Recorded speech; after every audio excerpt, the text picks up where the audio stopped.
Seja bem-vindo ao canal Mundo Misterioso. Eu sou o Tom e hoje você irá conhecer o famoso caso de horror em Amityville, que é o caso de uma família que foi atormentada por espíritos demoníacos em uma casa supostamente mal assombrada. Confira agora em Casos Misteriosos.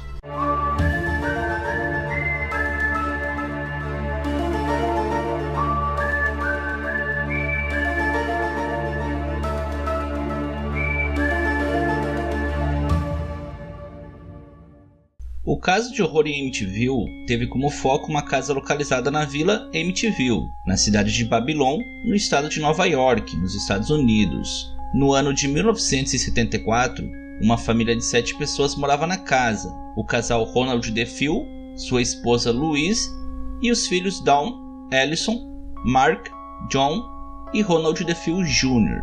Em uma noite de novembro desse mesmo ano, Ronald Jr., o filho mais velho, com então 23 anos, matou toda a sua família usando um rifle. Todos foram mortos em suas camas enquanto dormiam, porém nunca houve uma explicação concreta de como eles foram mortos em suas camas, sendo que estavam em quartos diferentes, e o barulho dos disparos não acordou ninguém.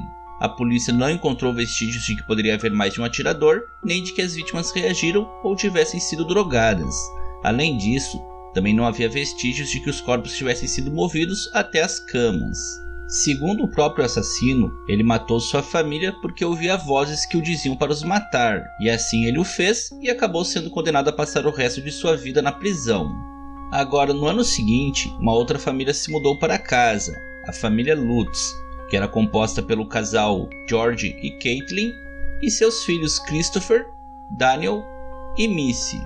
E foi com a chegada dessa nova família que a casa começou a ganhar a fama de assombrada, pois muitas coisas estranhas começaram a acontecer. Para começar, logo no primeiro dia, um padre foi benzer a casa enquanto a família realizava a mudança, e ao derramar água benta em um dos cômodos, o padre disse ter sentido algo tocar em seu rosto e escutado uma voz dizendo para ele ir embora, e ele assim o fez. Mas ele não disse para a família o que aconteceu, ele apenas os alertou para que não usassem aquele cômodo como um quarto, e a família então transformou aquele cômodo em uma sala para costura. Enquanto na casa, a família dizia ter sensações estranhas, como se algum tipo de energia tomasse conta do ambiente. A saúde do casal George e Caitlin também se deteriorava a cada dia que permaneciam na casa, e a filha do casal, a Missy, gastava todo o seu tempo livre em seu quarto, brincando com uma amiga imaginária que ela disse se chamar Jodie. Missy descreveu sua amiga como um porco de olhos vermelhos que podia assumir qualquer forma e tamanho, às vezes até mesmo maior que a própria casa. E Jodie teria dito a Missy que ela só podia ser vista por quem ela quisesse que a visse. Outras coisas estranhas que começaram a acontecer na casa foi que de vez em quando a sala para costura era infestada por moscas, sem motivo aparente, o que era muito estranho, até porque estavam em uma época do ano não muito atrativa para esses insetos. Além disso tudo, Caitlin também afirmou ter sido tocada por uma entidade invisível, e depois disso passou a ter inúmeros pesadelos e teve marcas aparecendo misteriosamente em seu corpo. E como se não bastasse, ela começou a levitar na cama enquanto dormia.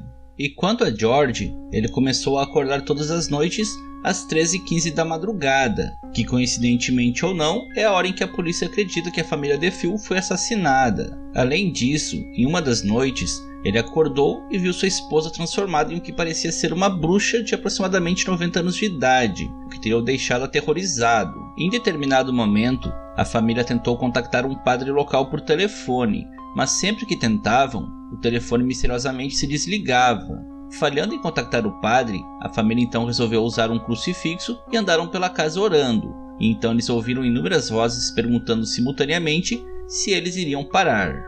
Agora, no 28º dia dessa família na casa, os fenômenos paranormais chegaram a outro nível. A casa passou a emitir estrondos muito barulhentos, móveis se moviam sozinhos e as crianças eram atormentadas por entidades invisíveis. E isso foi a gota d'água para a família Lutz, que simplesmente pegaram alguns poucos pertences e abandonaram a casa para nunca mais lá colocarem os pés.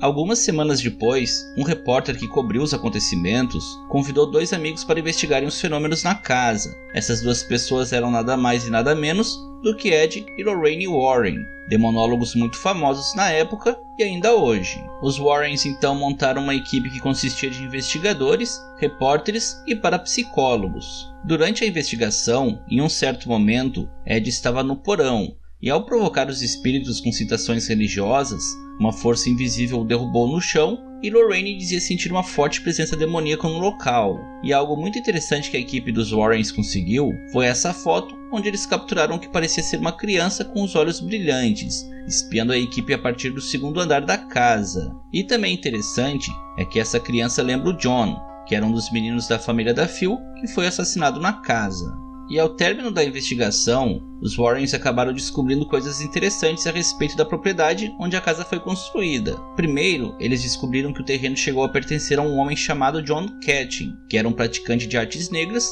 que após morrer foi enterrado no próprio quintal, ou seja, foi enterrado embaixo de onde a casa foi construída. E a segunda informação que os Warrens descobriram é que bem antigamente o terreno era utilizado por uma tribo conhecida como Shinnecock, e nesse local era onde eles deixavam pessoas doentes que estavam prestes a morrer. Então, os Warrens concluíram que todo o sofrimento ocorrido naquele terreno transformou a casa em um imã para espíritos demoníacos. Mas depois que a família Lutz abandonou a casa, não houveram mais relatos de paranormalidades no local, pelo menos não até agora. E então, esse foi o caso de horror em Amityville. Deixe nos comentários a sua opinião a respeito do caso, se inscreva no canal e nos siga nas redes sociais através dos links na descrição. E se gostou do vídeo, avalie e compartilhe com seus amigos, pois assim você estará mostrando o seu apoio ao canal. Fique bem e até um próximo mistério.